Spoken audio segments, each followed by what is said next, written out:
창세기 6장부터 8장까지는 노아 시대의 홍수와 노아의 방주에 대해서 전반적인 과정을 순차적으로 그리고 상세하게 계시하고 있습니다. 이는 구속사적으로 볼 때 그만큼 중요한 의미를 지니고 있기 때문일 것입니다. 앞서 살펴본 바대로 노아 홍수 전체의 서론을 할 수 있는 창세기 6장 1절에서 6장 10절은 하나님의 계획을 포괄적으로 제시하고 있습니다. 그리고 이어서 창세기 6장 11절부터는 본격적으로 홍수 심판의 여러 가지 주안점들을 차례로 제시하고 있는데, 먼저 창세기 6장 11절에서 13절 말씀을 함께 읽도록 하겠습니다. 창세기 6장 11절에서 13절 말씀입니다. 그때 온 땅이 하나님 앞에 부패하여 포악함이 땅에 가득한지라. 하나님이 보신즉 땅이 부패하였으니 이는 땅의 모든 혈육 있는 자의 행위가 부패함이었더라. 하나님이 노아에게 이르시되 모든 혈육 있는 자의 포악함이 땅에 가득하므로 그 끝날이 내 앞에 이르렀으니 내가 그들을 땅과 함께 멸하리라. 중요한 요점은 홍수 심판을 시행하기 이전에 하나님은 그 계획을 이처럼 노아에게 먼저 말씀하시고, 동시에 노아로 하여금 회개의 길을 전파하도록 하셨다는 데 있습니다. 당시 사람들이 니네 사람들처럼 하나님의 회개의 말씀을 듣고 좀 돌이킬 수 있었다면, 그 음성을 듣고 회개할 수만 있었다면 분명 역사는 달라질 수 있었을 것입니다. 그에게 죄를 주었던 영혼이 사는 길에 대해서 요한복음 5장 24절은 이렇게 분명하게 가르쳐주고 있습니다. 내가 진실로 진실로 내게 이르노니 내 말을 듣고 또 나 보내신 이를 믿는 자는 영생을 얻었고 심판에 이르지 아니하나니 사망에서 생명으로 옮겼느니라. 그래서 우리가 사는 길은 다른 데 있지 않고 먼저 주님의 말씀을 우리 귀로 우리 마음으로 듣는 데 있는 것입니다. 주의 말씀을 들어야 내가 영원히 살고, 주의 말씀을 내가 들어야만이 내 삶의 변화가 있는 것입니다. 한데 문제는 어느 시대건 하나님의 말씀을 들으면 사는데도 사람들의 심령이 메말라서 하나님의 말씀을 거역하고 또 애곡하거나 변질시키거나 굳이 하나님의 말씀을 이렇게 만홀히 여기면서 구원의 은혜를 입지 못하고 있다는 것입니다. 아모스 8장 11절은 사람들의 이러한 궁극적인 영적 맹점을 꼬집어주고 있는데, 뭐라고 말씀하시냐면은 그것은 하나님의 말씀을 듣지 못한 기갈병에 들려있다는 것입니다. 갈수록 신앙 문제는 해결될 수 있어요. 갈수록 심각한 것은 영적인 양식인 이 하나님의 말씀의 기갈이 심해질 것입니다. 하나님의 말씀이 우리 속에 사라지면 사람들은 영적인 지혜가 사라져서 결국 분별하지 못합니다. 선악간의 분별을 못해서 늘 자기 육신의 욕망을 따라서 세상 가치 기준에 따라서 살긴 사는데, 그럴수록 그 심령은 메말라가고 소망은 사라지게 될 것입니다. 그러나 지금이나 하나님을 따라가는 사람들의 삶의 모습은 별다를 바가 없습니다. 사람들은 점점 세상 미혹에 속고 살다가 나중에는 회개하려고 해도 회개가 열리지 않아 예수 그리스도의 손을 끝내 붙잡지 못할 수 있습니다. 머리로는 회개해야 된다고는 사실이 알죠. 그렇지만 마음으로 회개가 안 되는 거예요. 우리가 기도해야 되는 사실들은 머리로는 알 수 있어요. 그러나 기도가 안 열리는 것입니다. 따라서 하루라도 빨리 먼저 주님의 음성을 듣고 곧장 회개해서 내 영혼이 살 길을 찾아야 하지 않을까요? 만약 그러지 못하면 제 권세는 복리이자로 늘어나서 갈수록 부풀려져서 우리가 감당치 못하고 우리 자신들을 침몰시키게 될 것입니다. 그러면 왜 사람들은 하나님의 말씀을 듣지 못하고 또 들어도 깨닫지 못하는 것일까요? 마태복음 13장 14절에서도 이렇게 경고하고 있습니다. 이사야의 예언이 그들에게 이루어졌으니 일러스되 너희가 듣기는 들어도 깨닫지 못할 것이요 보기는 보아도 알지 못하리라. 노아 때의 사람들도 마찬가지로 노아에 가신 하나님의 말씀을 전에 들었으면 생각을 좀 해야 하는데 그러지 못했습니다. 그럼 도대체 그들은 어쩌다가 구원의 말씀을 듣지 못하고 끝내 길을 놓치고 그 홍수에게 전멸을 당해야 했을까요? 창세기 6장 11절의 13절을 다시 한번 살펴보겠습니다. 창세기 6장 11절 13절 다시 읽습니다. 그때 온 땅이 하나님 앞에 부패하여 포악함이 땅에 가득한지라. 하나님이 보신즉 땅이 부패하였으니 이런 땅에서 모든 혈육 있는 자의 행위가 부패함이었더라. 하나님이 노아에게 이르시되 모든 혈육 있는 자의 포악함이 땅에 가득하므로 그 끝날이 내 앞에 이르렀으니 내가 그들을 땅과 함께 멸하리라. 창세기 6장 11절에 13절은 그 본질적인 이유로 사람의 그 내면을 이렇게 깊이 있게 조명해 주고 있습니다. 짧은 세 구절 안에 부패라는 단어가 3번이나 나오고 포악이라는 단어가 2번이나 나오고 있는데요. 이는 그 당시 사람들의 마음의 상태요 영적인 상태가 어떠했는가를 여실히 투영해 주고 있다고 볼 수 있습니다. 말하자면 그들이 생명의 말씀을 끝내 거역한 이유는 하나같이 마음으로 이렇게 너무 부패가 되어 있다는 게, 마음이 부패되어 있어요. 죄로 말미암아 부패했는데 거기서 한 걸음 더 나가 부패하다 보니까 포악해져 있다는 것입니다. 그러다 보니까 결국 거기에 붙들려서 돌이킬 마음조차 없었다는 것입니다. 이게 무섭습니다. 사람 마음이 굳어진다는 게 바로 이런 것이고, 마음의 화해를 만나는 것이 바로 이런 것입니다. 이제 나중에 내가 어쩔 수가 없는 거예요. 내 마음이 완전히 굳어져가지고 움직여지지 않는다는 것입니다. 창세기 6장 11절 13절은 사람들이 부패하다 못해 포악함이 온 땅에 가득했고 그것이 하나님께 미쳤다고 세세히 다시 설명하고 있습니다. 이러한 연장선상에서 우리가 마지막 시대에 사는 사람들이 영적인 상태를 어떻게 붙들고 있는가를 봐야 됩니다. 마태복음 24장 12절은 이렇게 예고하고 있습니다. 불법이 성함으로 많은 사람의 사랑이 식어지리라. 어떻습니까? 우리는 사랑이 흘러넘치고 있습니까? 사랑이 식어져 있습니까? 요즘 사람들은 마음이 없어요. 거의 좀비와 비슷합니다. 무표정해요. 머리만 가지고 계산할 뿐이지 마음으로 주고받는 게 안 되는 거예요.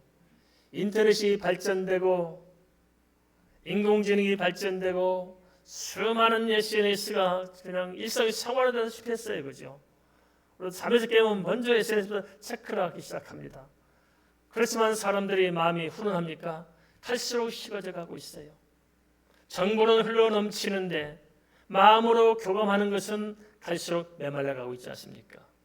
사람 마음이 점점 굳어져 가고 있어요. 어떻게 이렇게 냉의 인간들이 많은지 모르겠습니다. 사람들의 마음이 너무너무 차가워요. 머리는 차갑고 마음은 따뜻해야 되는데 뒤집어졌어요. 머리는 이런 생각 저런 생각을 복잡하고 소갈물이 다 빠지도록 아주 감당이 안 되는데 뜨거워서 뭐 지지고 볶고 하는데 마음은 얼음장처럼 차가워져 있습니다. 이런 사람들이 정상적인 관계가 되겠습니까? 이런 사람들이 무슨 진리의 말씀이 귀에 들리겠습니까? 노아 때도 마찬가지로 사람들이 이렇게 강팍해지고 또 강팍해지다 보니까 심지어 죄를 죄로 여기지 못했습니다. 죄를 좀 두렵게 생각하고 죄를 무섭게 생각하고 죄를 못 견뎌야 되는데 아니에요. 죄를 범하면서도 아무런 감각이 없는 거예요. 사람을 죽이면서도 아무 감각이 없다는 게 말이 되겠습니까? 어제까지 사랑한다고 고백해놓고 오늘 그냥 때려 죽이는 게 말이 됩니까?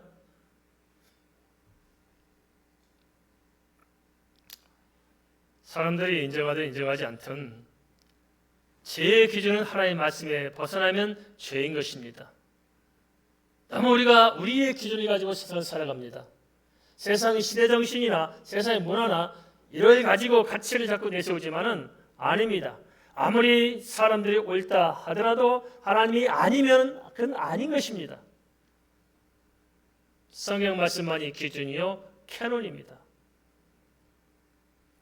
관건은 로마서 6장 23절의 말씀대로 회개하지 못하면은 결국은 그 죄로 말미암아 그 죄의 삭은 사망인 것입니다. 우리 하나님께서는 한 생명을 더 구원 얻기를 원하셔서 오래 참으시며 기다려 주실 것입니다. 하지만 그 기회는 언제까지나 영원히 주어지지 않습니다.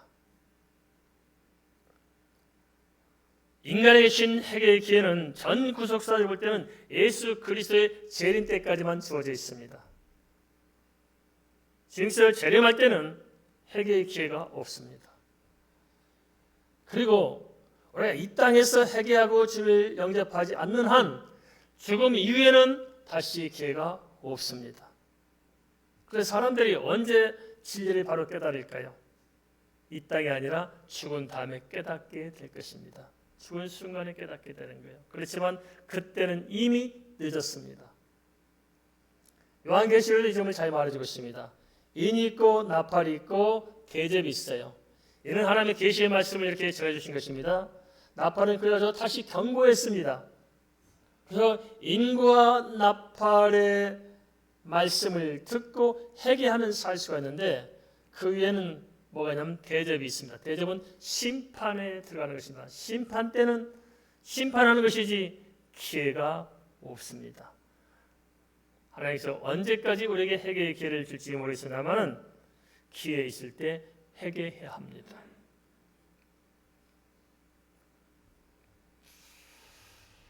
주에 와서 정말 그때 깨달으면 이미 늦습니다. 슬피 울며 이를 간다고 말씀하고 있는데 이 참혹한 일을 우리가 당하지 않기 위해서 깊이 생각해야 됩니다. 하나님의 심판이라는 것은 뭐냐? 우리가 너무 쉽게 생각하면 안 됩니다. 우리가 죄를 회개하고 돌이키도록 하나님께서 때로 우리에게 징계하시고 연단하실 수도 있습니다.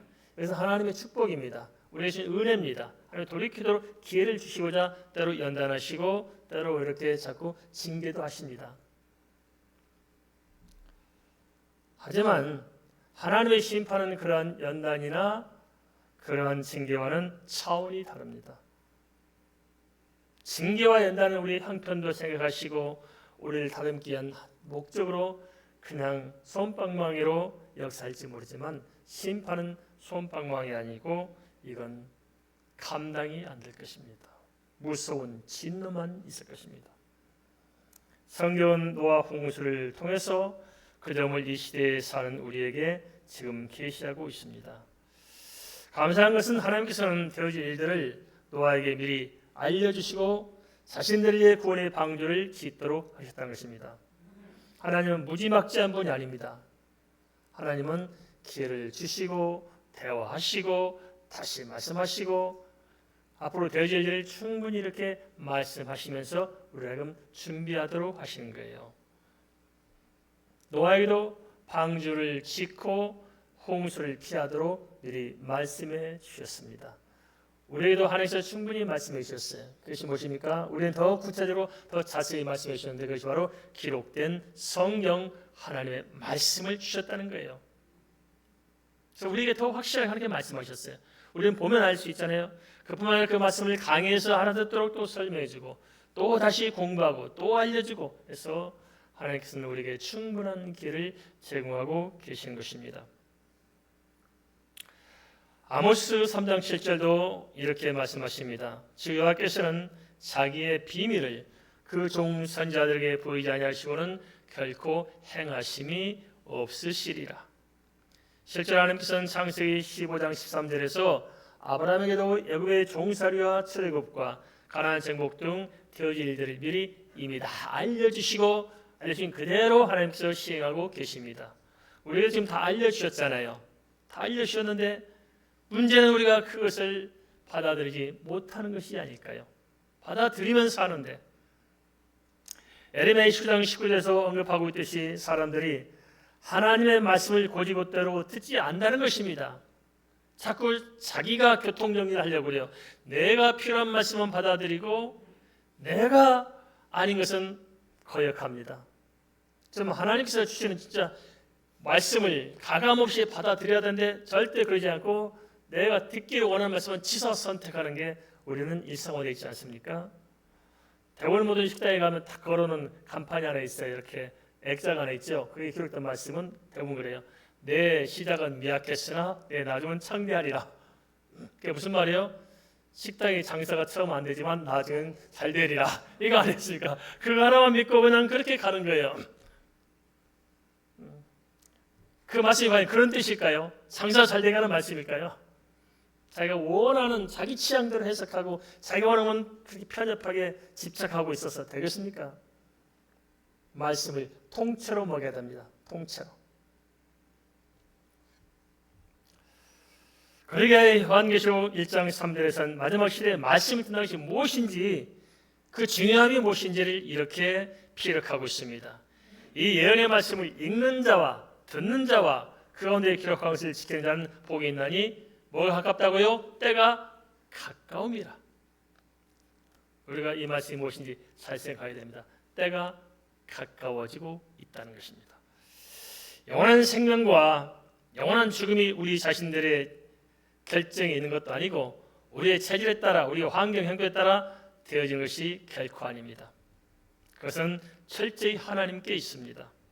구원의 길은 그래서 우선 먼저 내 마음을 좀 비워야 합니다. 뭘 비우라고요? 마음을 비웁시다. 비워야 채워집니다. 됐습니까? 좀 비우세요. 좀 비우세요. 비우지 않고 내가 채우고 있는 한 들어갈 자리가 없지 않습니까? 우리가 오랫동안 살아왔던 내 생활에 습성에 배긴 생각들이 내 속에 있을 거예요. 그걸 뽑아내야 됩니다. 가시처럼 밖에 있는 거 뽑아내야 됩니다. 고집도 아집도 좀 뽑아내야 됩니다. 그래서 마음을 비우고 하나님의 말씀을 들어야 합니다. 들으시기 바랍니다. 듣는 귀가 복이 있습니다. 구원의 문은 귀로부터 시작됩니다. 그리고 구원의 문이 닫힌 것은 눈으로부터 시작됩니다. 귀로 들으면 살고 듣기 싫어 눈 감으면 죽습니다. 귀로 듣고 말씀을 마음에 새게 합니다. 그 말씀을 듣고 회개하고 믿음으로 살 때 죽었던 영혼은 사는 것입니다. 베드로전서 1장 9절은 믿음의 결국 곧 영혼의 구원을 받음이라고 계시하고 있는데 우리가 깊이 생각해야 됩니다. 영혼의 구원이 없는 신앙생활 이건 세상표로 말짱 도루묵입니다. 이건 소용이 없어요. 진짜 믿음의 결국이 영혼 구원이 있다고 믿어진다면은 이 말씀이 깨달아졌다면은 우리가 좀 생각을 좀 바꿨으면 좋겠습니다. 세상 일이 아무리 바빠도 일단 내 영혼의 구원 문제부터 해결해야 하지 않을까요? 살다 보면 바쁜 일이 있고 중요한 일이 있어요. 우리는 무슨 일을 먼저 하십니까? 바쁜 일을 먼저 하세요? 중요한 일을 먼저 하세요? 중요한 일을 먼저 하시면 쉽잖아요. 근데 안 해요. 중요한 일을 팽개쳐놓고 바쁜 일을 먼저 해요. 그러지 않습니까? 대부분이 그렇게 살아가요. 중요한 일을 먼저 선택해서 일단 중요한 일을 하고 봐야 됩니다. 동의하십니까? 우리 인생에서 정말 중요한 일은 무엇일까요? 그것은 우리의 영혼의 문제 아니겠습니까? 그래서 영적인 구원의 문제만큼만은 탄탄히 먼저 해결하고 나머지 일들을 해나가면 될 줄 믿습니다. 사람이 마음을 열고 하나님의 음성을 듣고 믿으면 어떤 일이 있을까요? 믿는다는 것은 단순히 어떤 추상적인 종교적인 개념이 아닙니다. 믿음은 실제적인 것입니다. 우리가 하나님의 음성을 듣고 믿으면 그때부터 모든 인생의 여정은 내가 듣고 믿는 하나님의 말씀이 되게 생명이 되고 내게 능력이 되어서 내 모든 것을 그 말씀이 이끌어 가신다는 것입니다. 하나님께서는 하신 말씀을 통해 모든 지침을 알려주시는 분으로 그 말씀을 통해서 우리 인생의 기둥을 세우시고 살을 붙이시고 또 그 밖에 모든 삶의 문제를 섬세하게 풀어내십니다. 이어서 창세기 6장 14절에서 17절을 살펴보겠습니다. 창세기 6장 14절에 17절 말씀 함께 읽겠습니다. 너는 고페르 나무로 너를 위하여 방주를 만들되 그 안에 칸들을 막고 역정을 그 안팎에 칠하라. 내가 만들 방주는 이러하니 그 길이는 300규빗, 너비는 50규빗, 높이는 30규빗이라. 거기에 창을 4대 2에서부터 1규빗에 내고 그 문은 옆으로 내고 상중하 3층으로 할지니라. 내가 홍수를 땅에 일으켜 우리 생명의 기운이 있는 모든 육체를 천하에서 멸절하리니 땅에 있는 것들이 다 죽으리라. 하나님께서는 실제로 방주를 치는 구체적인 설교 도면까지 노아에게 알려주셨습니다. 우리에게도 마찬가지입니다. 우리가 인생을 살아가야 되는 구체적인 설교 도면을 하나님께서 주셨습니까? 안 주셨습니까? 주셨어요. 모든 물건을 살면 사용 설명서가 따라오는 것처럼 우리에게는 하나님께서 설명서를 주셨는데 그것이 바로 하나님의 말씀입니다. 그대로만 살면 아무 문제가 없습니다. 하나님이 주신 말씀은 완벽합니다. 그런데 우리는 하나님의 말씀을 완벽한 진리로 받아들이지 않고 내 생각을 가지고 하나님의 말씀을 짜집게 하려고 합니다. 그래서 사실 인간의 인본주의적인 생각보다도 하나님의 말씀은 차원이 다릅니다. 그래서 우리가 내 생각과 관계없이 하나님의 말씀의 절대성을 인정하고 접근해야 말씀이 들려질 것입니다. 실제로 그렇습니다.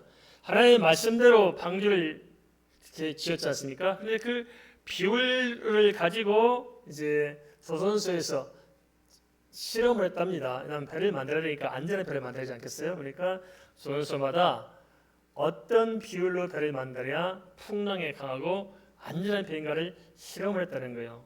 그런데 가장 과학적으로 실험을 해서 데이터를 뽑았는데 제일 안전한 배가 노아의 홍수라고 합니다. 노아의 홍수 그 비율의 배를 만들었을 때 가장 안전하다는 거예요. 하나님의 말씀은 인간의 생각을 뛰어넘는 가장 완벽한 진리인 것입니다. 방주의 크기와 비율은 길이 300규빗, 너비 50규빗, 높이 30규빗입니다. 규빗이 뭐냐면 팔꿈치에서 엄지손가락과 검지 사이 길이를 쟀을 때 이걸 규빗이라고 말합니다. 그런데 실제 우리 한국도 규빗을 썼어요. 그게 뭐냐면 새끼 꼬아가지고 감을 때 어디로 감아요? 팔꿈치에 감습니다. 이게 한 규빗입니다. 규빗으로 감는 거예요. 이렇게. 그래서 자가 없는 시절은 이것을 규빗이라 해서 이걸 썼습니다. 대체로 팔 길이가 사람들과 비슷해요. 비슷해서 이 규빗을 통해서 이렇게 사용했는데 지금 대체로 규빗을 할 때 센치로 계산하면 45cm 정도로 이렇게 계산합니다. 한 규빗을. 그런데 이 규빗을 그러면 노아 방주에 있던 비율을 그대로 센티미터로 옮기면 어떻게 되냐? 길이는 135m입니다. 굉장히 크죠? 135m. 너비는 22.5m, 높이는 13.5m가 됩니다. 하나님께서는 홍심판을 노아에게 말씀하시고 곧장 노아에게 하나님의 설계의 도면까지 구체적으로 알려주신 것입니다.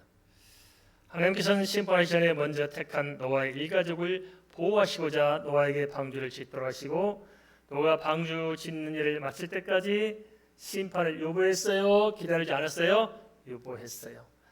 노아가 방주를 마치고 심판을 면할 수 있도록 준비하는 그 시간을 보시고 그때가 되자 하나님께서 심판을 시작하신 것입니다. 이게 하나님께서 우리에게 주신 은혜입니다. 우리가 구원이 준비될 때까지 기다리신 거예요. 그래서 이 마지막 시대와 마찬가지입니다. 이미 세상적으로 보면 끝나야 되는데 하나님께서 기회를 주신 거예요. 하나님 택한 백성들이 준비가 될 때까지 자꾸 이렇게 유보하면서 기다려 주시는 것입니다. 이를 통해서 우리는 하나님께서는 사람의 인격을 존중하시고 얼마나 깊이 배려하시는 분인가 하는 것을 알 수 있을 것입니다. 얼마나 사람을 깊이 생각해요. 우리가 하나님을 생각하는 것보다 하나님께서 우리를 깊이 생각하십니다. 깊이 들여다보고 깊이 있게 헤아리십니다. 그렇습니까? 자식이 부모를 헤아리는 마음이 깊을까요? 부모가 자식을 헤아리는 마음이 깊을까요? 이렇게 말하시는 분들은 자식들의 실망을 좀 해보신 분들이에요. 저도 기억에 남는 그렇습니다. 어려서 잠들고 있으면 어머님이 잠든 제 발을 재보는 것 같아서 손으로 무엇이냐면 아침에 보면은 거기에다가 덮보신이 심겨져 있어요. 학교 갈 때 춥지 않도록 어머님이 주무시지 않고 헝겊을 가지고 덮봇을 만들어 저는 자고 있는데 어머님은 밤새도록 만들어서 제 발에 신겨서 학교를 보내곤 하셨어요. 하나님이 이렇게 우리를 대하실 것입니다. 섬세하게 우리 모두를 형편을 헤아려가면서 이렇게 하나님 우리를 이끌어 가시는데 우리는 영 버르장머리가 없어요. 그죠? 마음이 딴 데가 있어요. 하나님을 헤아릴 줄 모르고 하나님 우리를 살게끔 우리에게 이롭게 인도하심에도 불구하고 우리는 별 생각이 많아가지고 하나님 앞에 순종하지 못합니다. 또 하나 생각할 수 있는 것이 있습니다. 그러면 노아의 홍수는 키와 노가 있었을까 없었을까요? 방향키가 있었을까요? 노아 홍수를 만든 방주야. 노아의 방주에 방향키가 있었을까요? 없어요. 그럼 노를 잴 수 있는 노는 있었을까요? 없었어요. 모세의 갈대 상자처럼 노아의 방주에는 키와 노가 없었습니다. 왜 그럴까요? 그것은 방주를 하나님께서 노아에게 맡기지 않고 하나님께서 친히 운행하신다는 것입니다. 중요한 것은 노아가 방주 안에 있느냐 방주 밖에 있느냐 하는 것이었고 사람들이 방주 밖에 있느냐 안에 있는 것이냐 하는 문제였고 그것을 우리에게 믿음으로 선택하도록 하셨지만 믿음으로 방주 안에 있는 노아의 모든 생애를 인도하신 것은 하나님이셨습니다. 따라서 노아는 모든 일들은 궁극적으로 하나님의 주권에 있음을 알고 하나님 말씀에 순종만 하면 되었던 것입니다. 우리 인생도 그렇습니다. 하나님께서 예배하는 방주 안에 우리가 들어가 있다면 우리 인생은 그때부터 하나님께서 친히 인도하신 것입니다. 그 방주가 뭘까요? 바로 예수 그리스도십니다.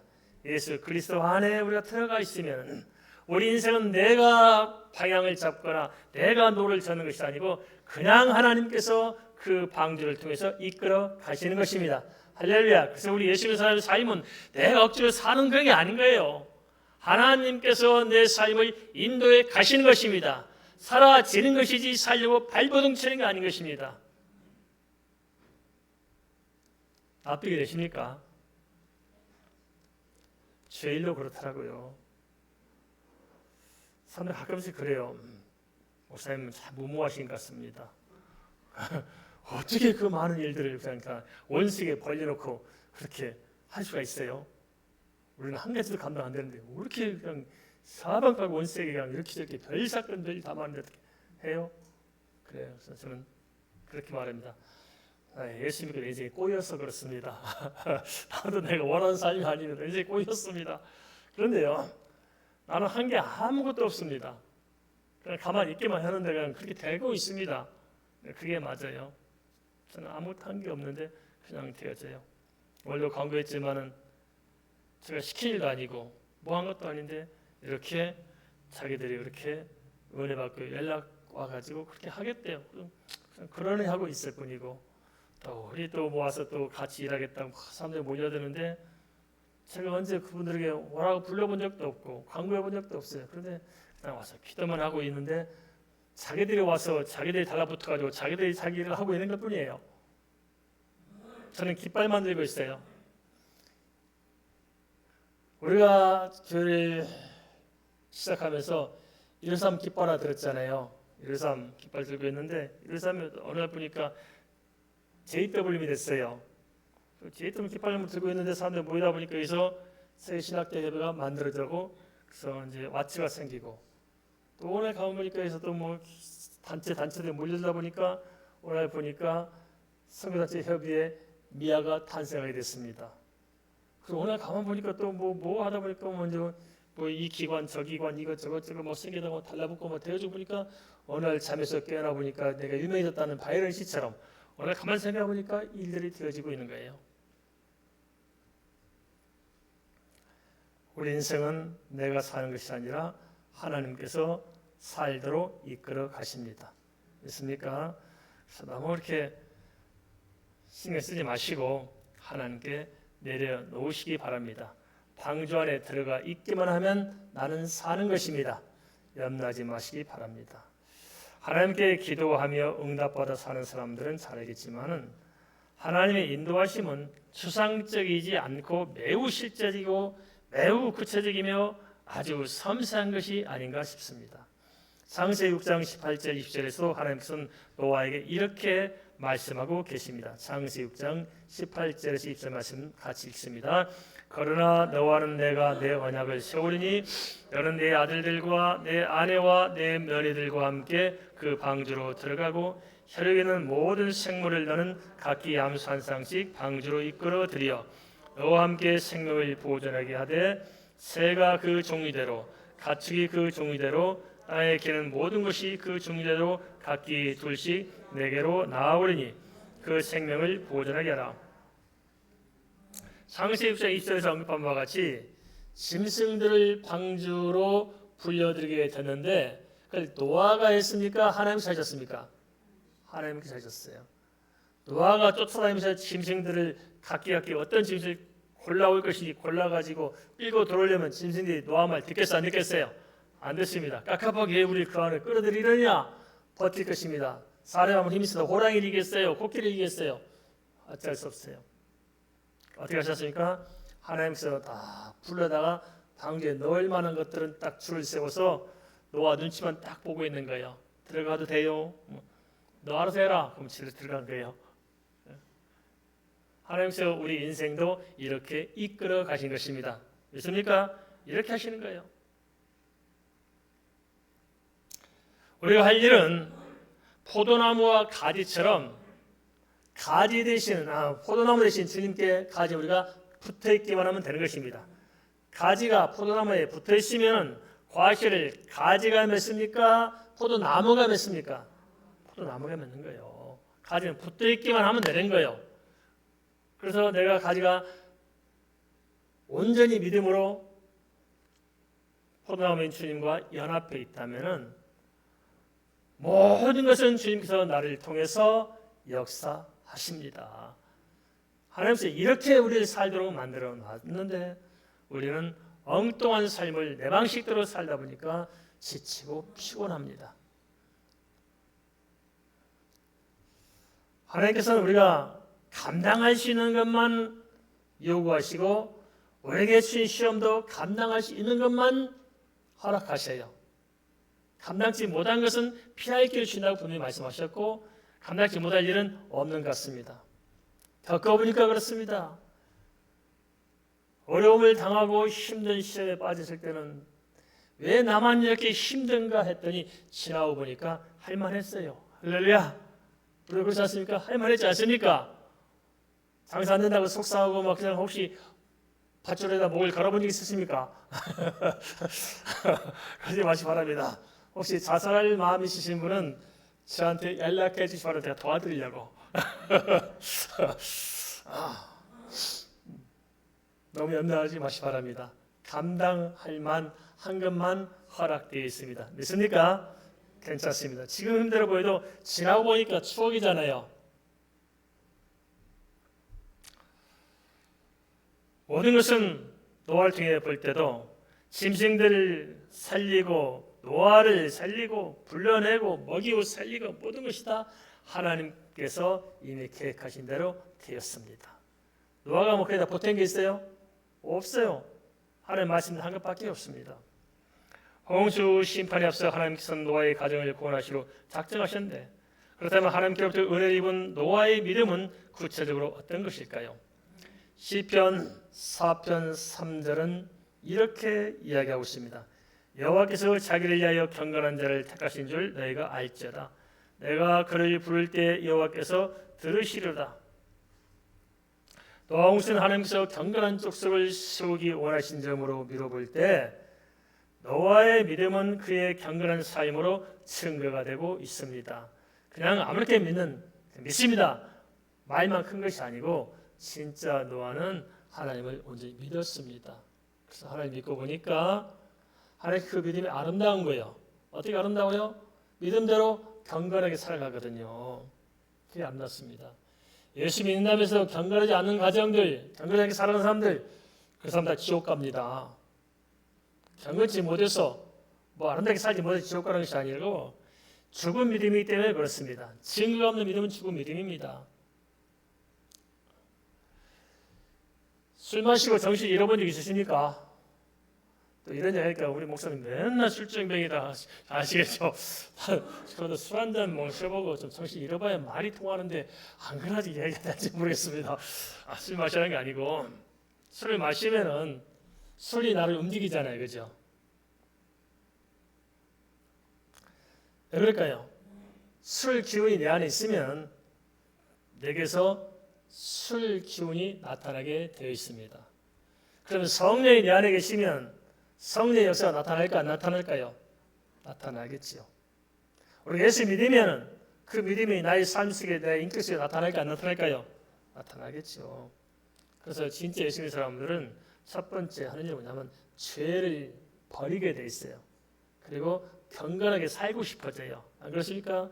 경건하게 살 마음이 없다. 아니 이대로 살아가면서도 예수 하나 믿음 가지고 좀 보험 들리시 하나 천국 보험 좀 들어놨자 그건 소용이 없어요. 알겠습니까? 그런 보험은 없습니다. 히브리서 11장 7절 이렇게 말씀하고 있습니다. 믿음으로 노아는 아직 보이지 않는 일에 경고하심을 받아 경외함으로 방주를 준비하여 그 집을 구원하였으니 이로 말미암아 세상을 정죄하고 믿음을 따르는 의의 상속자가 되었느니라. 반대로 노아 당대에도 자칭 하나님의 사람들은 많았습니다. 그들은 하지만 구원받지 못했습니다. 왜냐 그들은 부패했고 포악했고 무엇보다도 이방인들과 더불어서 무분별하게 성적으로 타락한 삶에서 돌이키지 않았던 것입니다.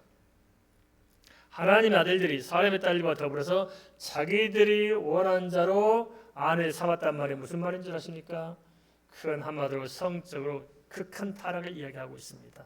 하나님의 사람들이라는 것은 천사가 아니고 지난주에 말씀드렸다시피 하나님의 믿음으로 세워진 족속들입니다. 그런데 그 믿는 자들이 다 타락한 거예요. 이게 우리의 심각한 문제가 아닌지 모르겠습니다. 참 노아 홍수 때나 소돔과 고모라 때나 또 마지막 우리에게 다가올 종말 시대나 공통된 특징이 있어요. 하나님 어느 때 심판하십니까? 그래서 하나님의 창조 질서를 망가뜨릴 때 심판합니다. 그 창조 질서 중에 가장 중요한 것이 무엇입니까? 하나님께서 사랑의 대상으로 창조한 인간이 창조 질서를 망가뜨릴 때 하나님께서는 심판하십니다. 소돔과 고모라 때 어떤 일이 있었습니까? 동성연애가 판을 쳤습니다. 동네 사람들이 노새 딸들은 싫다고 그러고 남자 저 천사들 내놓으라고 그러잖아요. 동성연애가 만연했습니다. 로마 때도 동성연애가 만연했죠. 그게 문화였죠, 문화. 예쁜 남자를 데리고 사는 게 문화였죠. 그리고 노아 때 역시 마찬가지입니다. 성적으로 극한 타락을 가지고 있었습니다. 지금 어떻습니까? 지금 심각하네요. 지금 전 세계가 합법화되어 가고 있습니다. 무엇이 합법화돼요?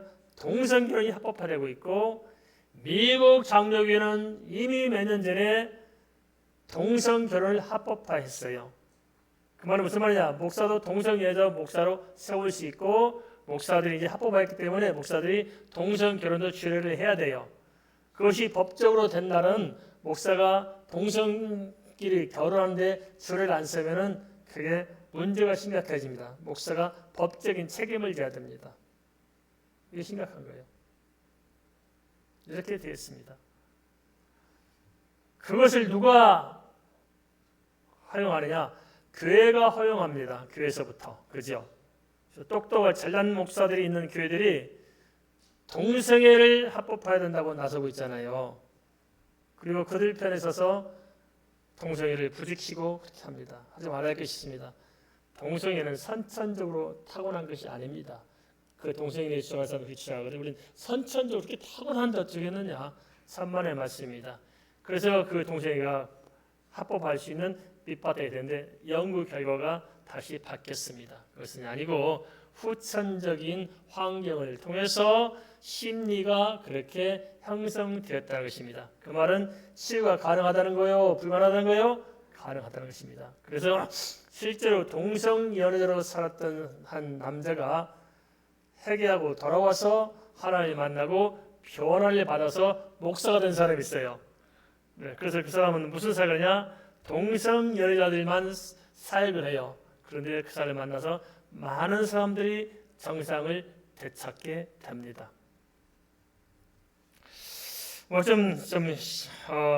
본 맛이 좀 떠난 내적인 이야기입니다만 말씀 나왔으니까 좀 한 가지만 더 좀 추가했으면 좋겠습니다. 어떤 게 진정한 인권일까요? 동성연애자들을 인정해주고 그들이 잘 살 수 있도록 결혼하도록 또 가정으로서 법률적으로 인정하도록 그렇게 해주는 것이 인권을 존중하는 것일까요? 아니면 그들을 데려다가 가르치고 변화시키고 은혜받게 만들어서 남자는 남자로 돌아가고 여자는 여자로 돌아가게 만드는 것이 진정한 인권일까요? 전자의 후자요? 후자가 맞잖아요. 그래, 전자가 아름다워 보이잖아요.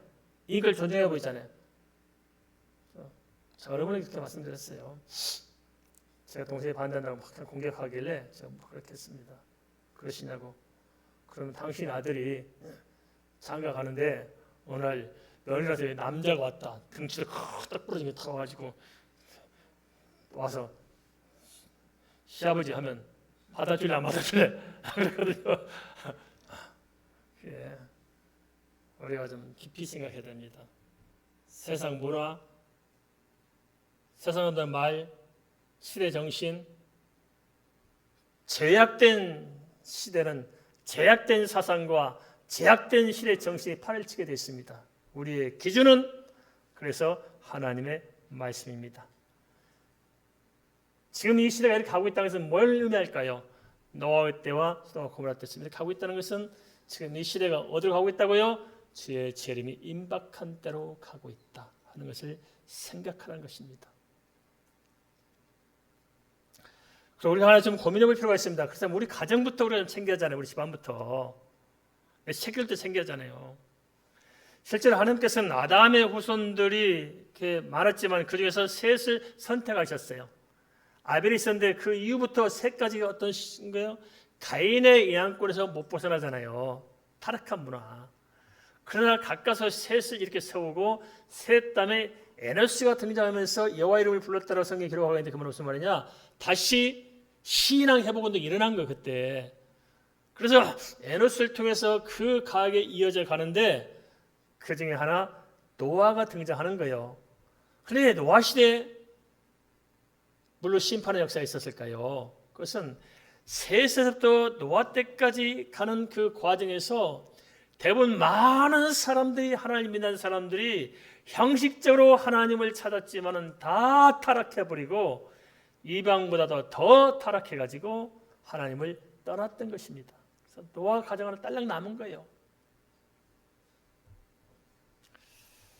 우리가 자식해야 됩니다. 우리 가정 어떻습니까? 내 당대에 믿고 있지만은 내 자식이 넷이라면 넷다 예수 믿어야 되는데 안 그렇잖아요. 처음에 믿는 것 같은데 이것들이 좀 크면 삐짓고 딴 데 갑니다.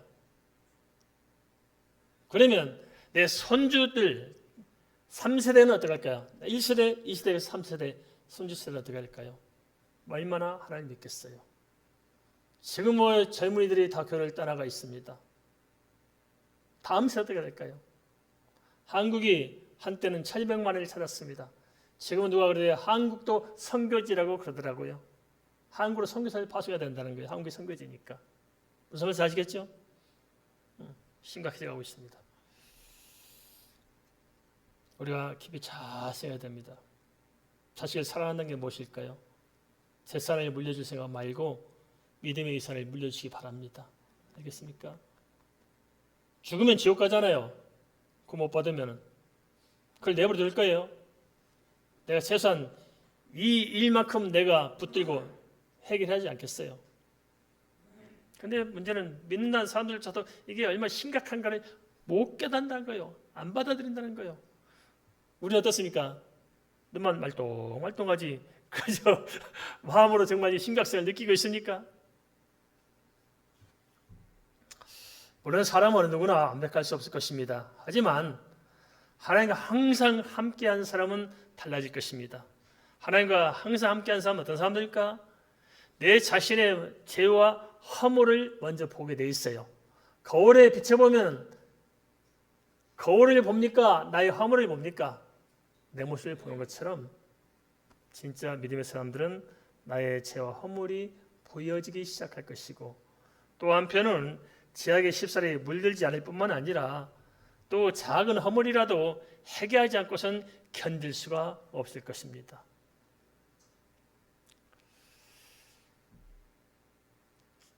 내가 작은 허물이라도 제거했을 때 대부분 사람들이 해결하려고 해요, 변명하려고 해요. 변명하고 덮어가려고 합니다. 그리고 그렇게 해도 되는 줄로 생각합니다. 그래서 또 다른 죄를 또 짓고 그렇게 살아갑니다. 그리고 괜찮은 줄 알아요. 나는 예수 믿었으니까 문제없다고 생각해요. 아닙니다. 그 영혼이 죽은 것입니다. 죽은 영혼은 죄가 들어와도 죄로 느끼지 못합니다. 아무 생각이 없는 거예요. 진짜 하나님 앞에 살아있는 사람은 작은 허물이라도 못 견뎌서 그냥 회개하지 않고는 살아갈 수가 없는 거예요. 그래서 눈물뿌리 회개하고 철저하게 하나님 앞에 회개합니다. 그래서 죄를 지을 마음이 없어지는 거예요. 왜냐하면 저 죄를 잘못 저질렀다가 내가 회개할 일을 생각하니까 너무 아찔한 거예요. 아이고 징글징글하다 회개하는 거. 그래서 회개하는 게 힘들어서 죄 짓는 것이 싫은 거예요. 알겠습니까? 그게 믿는 사람인 거예요. 그렇지 않고 하나님 앞에서 같은 죄악을 반복하면서도 아무런 갈등이 없고 회개할 마음이 없다면은 믿음의 진정성에 대해서 고심해 봐야지 않을까요? 그러면 하나님께서 하나님과 동행하며 살았던 노아에게 베푸신 은혜는 무엇일까요? 창세기 6장 21절 22절을 살펴보겠습니다. 창세기 6장 21절 22절 같이 읽습니다. 너는 먹을 모든 양식을 내게로 가져다 저축하라. 이것이 너와 그들의 먹을 것이 되리라. 노아가 그와 같이 하여 하나님이 자기에게 명하신 대로 다 준행하였더라. 하나님께서는 노아 가족의 일용할 양식과 짐승들의 일용할 양식까지 모두 세세하게 챙겨 주셨습니다. 우리가 믿는 하나님은 당신의 영광만을 위해서 인간을 수단으로 삼는 그런 포악한 하나님이 아닙니다. 반대로 하나님께서는 사랑의 대상으로 창조한 인간을 구원하시고자 끝끝내 당신의 생명까지 내어주신 그런 분이십니다. 우리가 믿는 하나님은 그런 분이라는 거예요. 로마서 8장 32절은 이렇게 말씀하고 있습니다. 자기 아들을 아끼지 아니하시고 우리 모든 사람을 위하여 내어주신 이가 어찌 그 아들과 함께 모든 것을 우리에게 주시지 아니하겠느냐. 하나님께서 노아를 홍수 심판에서 건져주셨어요. 그뿐만 아니라 그 방주에서 살아갈 수 있도록 모든 일용할 양식을 준비하도록 챙겨주셨습니다. 노아는 500세대 후에 셈과 함과 야벳을 낳았습니다. 그리고 나서 600세대의 홍수가 있었으니까 최소한 방주를 짓는 것은 7, 80년쯤 아마 됐으리라 생각됩니다. 그런데 노아가 그 오랜 세월 방주를 지을 수 있던 것은 이유가 어디 있었을까요? 그것은 다른 것이 아니라 노아는 하나님을 알았기 때문일 것입니다. 그분이 누군지 정확히 알았던 거예요. 그래서 그 멀쩡한 날 방주를 산 꼭대기에다 짓고 있었을 것입니다. 당시 시대 상황에 비춰보면 노아는 미련해 보일 수 있었을 것입니다. 하지만 노아가 세상의 평판에 아랑곳하지 않고 끝까지 소명을 다한 것은 하나님을 깊이 아는 믿음으로 살았기 때문이 아니겠습니까? 우리도 그렇습니다. 가만히 생각해 보세요. 주일날 교회 와서 예배한다는 게 세상적인 가치를 보면 얼마나 어리석어 보입니까? 그렇죠? 믿음의 사람이 보면 참 우미한 거죠. 날씨 좋은데 골프 치러 가든지 뭐 여행을 가든지 뭐 집에서 TV를 보든지 영화를 가든지 할 텐데 그냥 와가지고 그냥 좁은 의자 앉아가지고 이렇게 그래서 하는 게 이게 세상처럼 보면 얼마나 미련의 곰탱이처럼 보이겠습니까? 하지만 아닙니다. 이 시대의 하나님께서는 자신을 위해 방주를 지을 줄 아는 그런 믿음의 사람을 찾고 계시는 것입니다. 하나님을 얼마나 깊이 만나느냐, 하나님을 얼마나 깊이 아느냐, 하나님 앞에 어떤 믿음으로 사는 것이 결국은 그 영혼뿐만 아니라 그 인생의 총책이면을 결정짓는 요인이 되지 않겠습니까? 모든 결정을 무엇이 합니까? 우리 믿음이 할 거야. 하나님을 아는 만큼 우리의 결정이 선명해지고, 하나님을 아는 만큼 우리 인생의 폭이 달라지고, 하나님을 아는 깊이만큼 우리의 생각이 깊어지고 우리의 삶이 깊어져 갈 것입니다. 노아는 매 순간 하나님과 동행함으로써 종말론적인 신앙으로 살게 되었을 것이고 동시에 체험적인 신앙으로 살게 되었을 것입니다. 노아가 방주를 짓는 것은 시대적인 삶이었지만 보다 더 중요한 것은 바로 노아의 종말론적이며 체험적인 믿음이 아니겠습니까?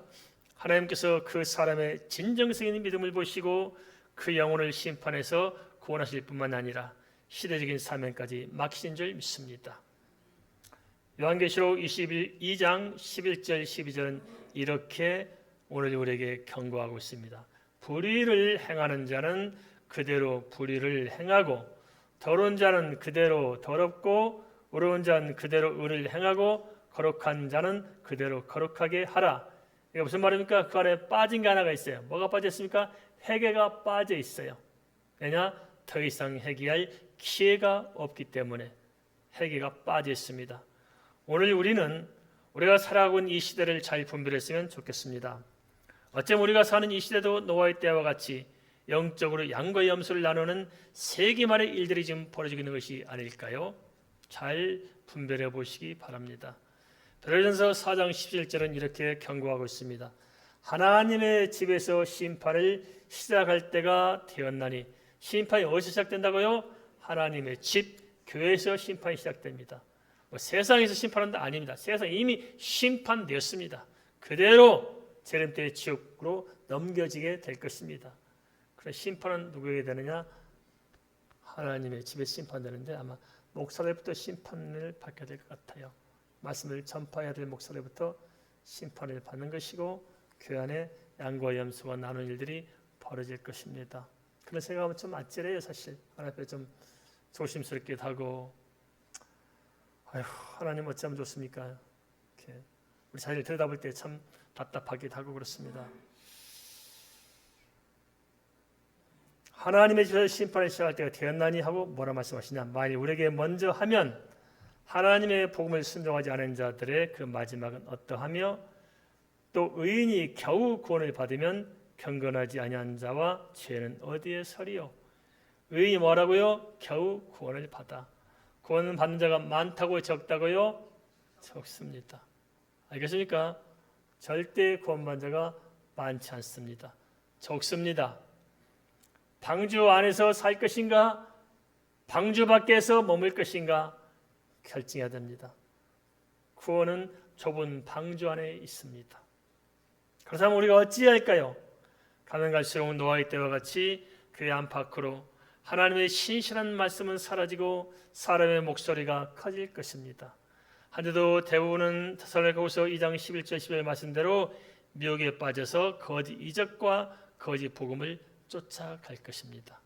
세상이 그렇게 쏠려갈지라도 우리는 요동하지 말고 내게 주어진 구원의 방주를 치는 일을 멈추지 마시기 바랍니다.